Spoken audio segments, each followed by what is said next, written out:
In this video, I want to talk about isomorphisms.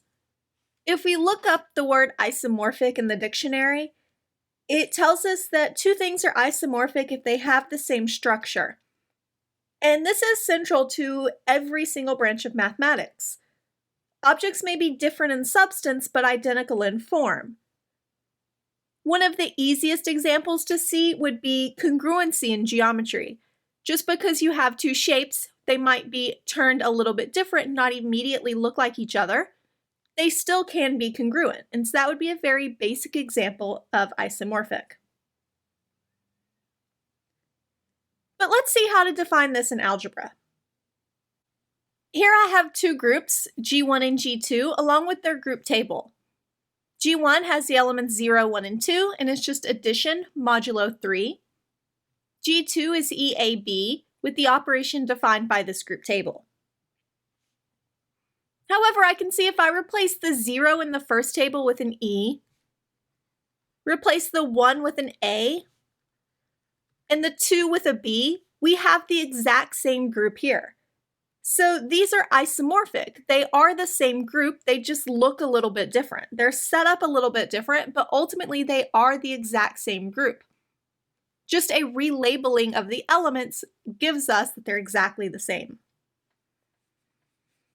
The general definition, an isomorphism between two groups, G1 and G2, is a bijective correspondence between them, which transforms one of the groups into the other. And if this isomorphism exists, we call the groups isomorphic. If I have two groups and I'm claiming they are isomorphic, this means I have a function going from one of the groups to the other that satisfies three properties. The first, it needs to be injective. The second, it needs to be surjective, so these two together give me the bijective correspondence I need. And finally, f of AB is equal to f of A, f of B for all A, B, and G. Essentially, my group operation needs to be preserved. And if all three of these are true, then we say these groups are isomorphic, and we write this symbol here. So this would mean these two groups are isomorphic. So that means, once again, that they're actually the same group, except the elements in G1 have different names from the elements in G2. So renaming the elements gives me the second group. The first question is, how do we recognize and prove groups are isomorphic? Well, two groups are isomorphic if there is an isomorphism between them.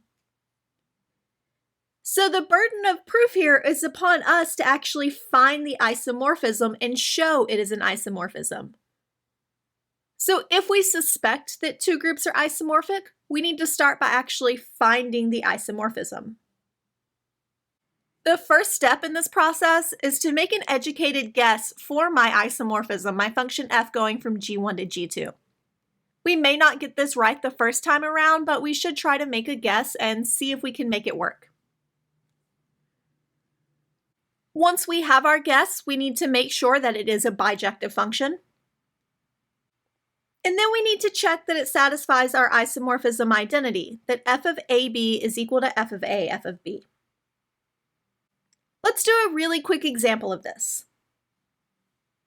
The group of real numbers under addition is isomorphic to the positive real numbers under multiplication. Let's see if we can go through this process. So first we need to make an educated guess. And this may be a little bit tricky. We need to input real numbers, we need to output positive numbers, and we need to have something that helps us move between addition and multiplication. Well, in this case, I'm actually going to let f of x be equal to e to the x. I can raise e to any power, and I will output a positive real number, so that part's satisfied. And whenever I multiply two exponentials, I add the exponents, so that's a nice way to help us move between our group operations. The second thing, we need to show it's bijective, so let's start with injective. If f of a is equal to f of b, then we know e to the a is equal to e to the b. We can then take the ln of both sides. And when we do, we're left with a is equal to b. So that proves that it is injective. Now let's do surjective. Let's let y be in the positive real number, so it's in our output, and we need to show there's something that maps to it. If I look at f of ln of y, this means e to the ln of y, which is equal to y. So no matter what positive real number y is, I can find a real number that maps to it. So this is surjective. Finally, I need to show my identity. Since my inputs have an operation under addition, I need to do f of a plus b. The outputs have an operation of multiplication, so I need to show this is f of a, f of b. So let's look at this. Let's start with the left-hand side. F of a plus b means e to the a plus b. Using properties of exponents, I can rewrite this as e to the a, e to the b.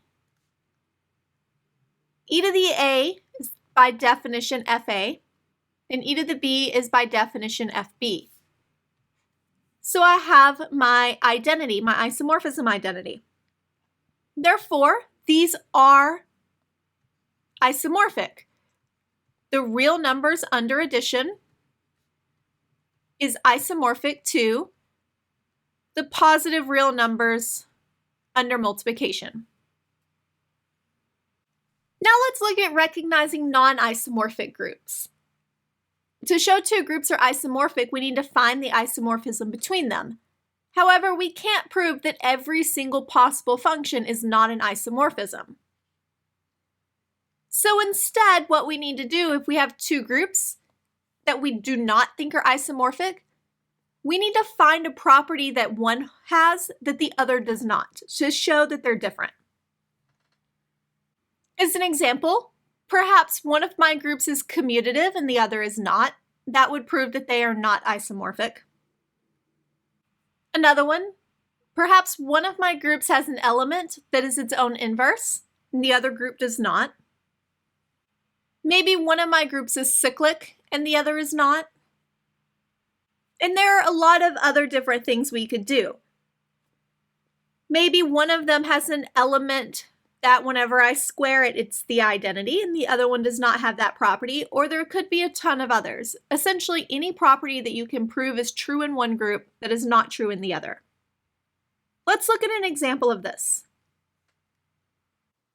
Is the group of rational numbers under addition isomorphic to the group of non-zero rational numbers under multiplication?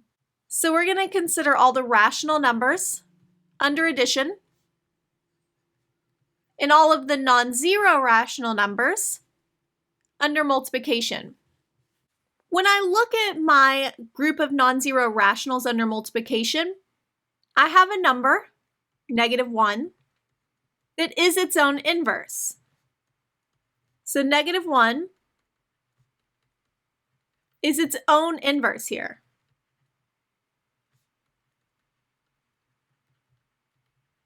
Up here, in my group of rationals under addition, remember my group operation is now addition, so instead of squaring, I would be looking for a number times 2, since I would want a plus a, that is equal to the identity. And under rationals, under addition, the identity would be 0. Well, this would imply that a is equal to 0, so I don't have an element that is its own inverse. So these would not be isomorphic. In my next video, I'll look at a lot more examples of showing things are both isomorphic and not isomorphic.